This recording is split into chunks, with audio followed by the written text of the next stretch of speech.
Сёння ў абласным цэнтры і брэсцкім раёне на самаізаляцыі знаходзяцца 1552 чалавекі. Большая з іх – гэта вадзіцелі-міжнароднікі, у меншай ступені іншыя наведвальнікі замежных краін, а таксама кантакты першага і другога ўзроўняў.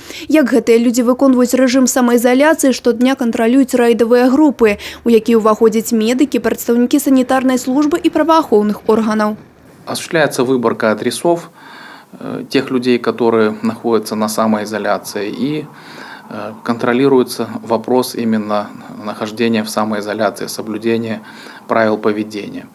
В случае выявления, скажем, ненахождения человека дома, такие случаи выявляются, мы связываемся с ним по телефону, проводим разъяснительную работу, в том числе с подключением работника отдела внутренних дел, оставляем ему дополнительно памятку либо в почтовом ящике, либо родственникам. Громадяне, якія знаходзяцца ў самаізаляцыі, абавязаны не пакідаць месца пражывання, за выключэннем выпадкаў крайняй неабходнасці. Пры гэтым самаізаляваны павінен апранаць маску і не дапускаць кантактаў з іншымі людзьмі. Дарэчы, самі удзельнікі рэйдавых груп таксама выконваюць меры профилактики. Перед выходом в рейд сотрудники проходят необходимые профилактические беседы о правилах соблюдения необходимой безопасности, это ношение масок, ношение перчаток. Парушэнне патрабаванняў самаізаляцыі цягне адміністратыўную адказнасць у адпаведнасці з заканадаўчымі актамі. За гэта ў хуткім часе будзе прадугледжаны штраф да 30 базавых велічынь.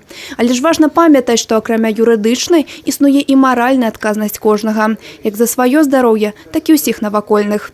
Анастасія Цукунта, Грана Капян, телерадиокомпания «Брест».